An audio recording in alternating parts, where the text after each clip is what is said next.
تین کام عید کا چاند نظر آنے سے پہلے پہلے ہمیں مضبوطی سے تھام لینے چاہیے۔ سب سے پہلا کام کیا کرنا ہے؟ سیدنا ابو بکر صدیق رضی اللہ تعالی عنہ کو اللہ کے رسول نے طریقہ سکھایا، اور طریقہ کیا ہے؟ اچھا وضو کرو، لگا کے وضو کرو۔ من توضأ فأحسن وضوءه، جو وضو کرتا ہے اور خوبصورت وضو کرتا ہے۔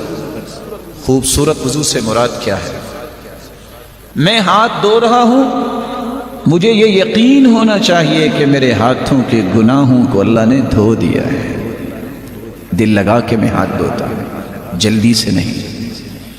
میں جب اپنی انگلیوں کا خلال کرتا ہوں تو حدیث کی روشنی میں ان جگہوں میں چھپے ہوئے ناخنوں کے نیچے بھی جو گناہ ہیں اللہ اسے بھی معاف کر دیتے ہیں۔ چہرے کو دھوتا ہوں تو اس تسلی سے دھوتا ہوں کہ آنکھوں کی پلکوں کے نیچے حتی تحت اشفار عینی اللہ ان گناہوں کو بھی معاف کر دیتے ہیں، دھو دیتے ہیں۔ اچھا وضو کرنے کے بعد 2 رکعتیں پڑھی جائے۔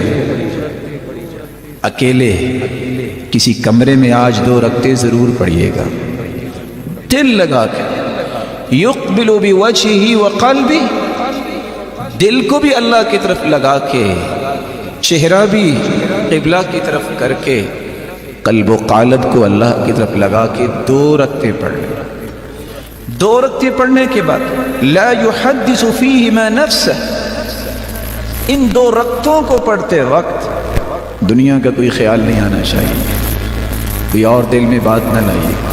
سوچ کے پڑھنا میں اپنے رب سے کیا کہہ رہا ہوں، سوچ کے پڑھنا کہ سبحان ربی الاعلی اور سبحان ربی العظیم، میں کتنے عظیم اور بلند و بالا رب سے ہم کلام ہو رہا ہوں۔ 2 رکعتیں جو ایسا پڑھ لیتا ہے، اللہ کے رسول صلی اللہ علیہ وآلہ وسلم نے 2 خوشخبریاں دی ہیں۔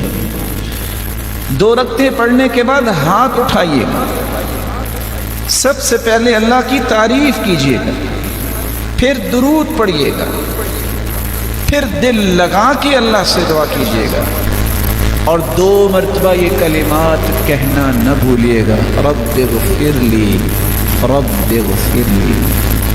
جو اتنے الفاظ کہہ دیتا ہے اللہ کھربوں فرشتوں کو گواہ بناتے ہیں۔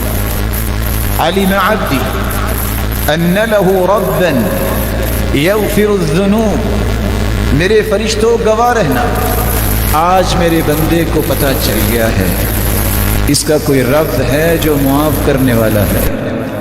عبدی اعمل ما شئت فقد غفر لك، میرے بندے تو آ گیا، تو نے آج تک جتنے بھی گناہ کیے میں نے تجھے معاف کر دیے۔ فرشتوں گواہ بن جانا۔ تو پہلا کام 2 رکعتیں پڑھ کے اپنے گناہوں کی معافی عید کا چاند نظر آنے سے پہلے پہلے ضرور لے لیجئے گا۔ دوسرا کام، رسول اکرم صلی اللہ علیہ وآلہ وسلم نے فرمایا انما الاعمال بالخواتیم، اعمال کی قبولیت کا دار و مدار نیتوں پر ہوتا ہے، نیت خالص ہو تو عمل قبول۔ اسی طرح انما الاعمال بالخواتیم، اعمال کی قبولیت کا دار و مدار خاتمے پر بھی ہوتا ہے۔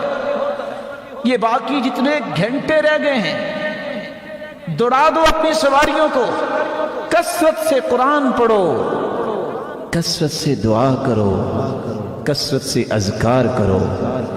جب بھی موقع ملے اٹھ کے رکعتیں پڑھنا شروع کر دو، یہ موقع ہے، شاہد کے موقع یہ زندگی میں دوبارہ نہ مل سکے۔ کتنے ایسے تھے جو تمنا کرتے تھے رمضان کی، آج وہ مٹی کے نیچے چلے گئے، اور کتنے ہی ایسے ہوں گے جو یہ بات سن رہے ہیں شاید ان کی زندگی میں آئندہ رمضان آئے کہ نہ آئے۔ غنیمت جانیے ان گھنٹوں کو۔ قرآن مجید آج کا دن اور کل کا دن، اللہ ہمیں 30واں روزہ بھی دے دے، ان 3 دنوں میں کم از کم 1 مرتبہ تو قرآن مکمل کریں، اور کوئی مشکل نہیں ہے۔ اللہ عز و جلال ہمیں توفیق سے نوازے۔ تیسرا اور آخری کام جو چاند نظر آنے سے پہلے آپ کو کرنا چاہیے، اپنے گھر والوں کو بھی اس کام پہ لگائیں، کہ وہ بھی اپنے رب سے معافیاں مانگ لیں، اللہ کی رحمتوں اور برکتوں کو سمیٹ لیں۔ کس طرح صحابہ کرام رات کو چھینٹے لگاتے اپنے گھر والوں پہ، اٹھو اٹھو، اللہ کی رحمتیں تقسیم ہو رہی ہیں، برکتوں کا نزول ہو رہا ہے، اپنے گھر والوں کو مت بھولیے۔ میرے بھائیوں، لمبے سفر کرنے ہو تو بیگانوں کے ساتھ نہیں ہوتے۔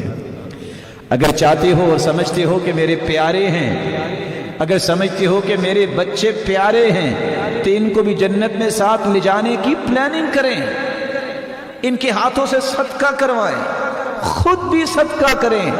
یہ 2 دن رہ گئے ہیں اللہ کو راضی کرنے کے لیے، اور رسول اللہ صلی اللہ علیہ وآلہ وسلم کی سنت کو زندہ کرتے ہوئے آپ اس قدر سخاوت کرتے کہ ریح المرسلہ، جس طرح تند و تیز ہوائیں ہوتی ہیں، اس طرح صدقہ کیا کرتے رمضان میں۔ اور کچھ لوگوں کا کہنا ہے کہ میں کسی کو دکھا کے نہیں کروں گا، کوئی بات نہیں، جس طرح چھپا کے صدقہ کرنا افضل ہے، بعض دفعہ لوگوں کے سامنے صدقہ کرنا بھی افضل ہوتا ہے، جس کو دیکھ کے دوسرے صدقہ کریں۔ نیت کو اللہ دیکھتا ہے، اللہ کی رضا کے لیے۔ کتنے لوگ مسکین اور فقیر ہیں، ان پہ صدقہ کیجئے، وہ بھی عید کی خوشی میں شریک ہوں، ان کو بھی محسوس نہ ہو کہ ہماری خوشی کہاں، ان تک بھی اللہ کا دیا ہوا مال پہنچائیے۔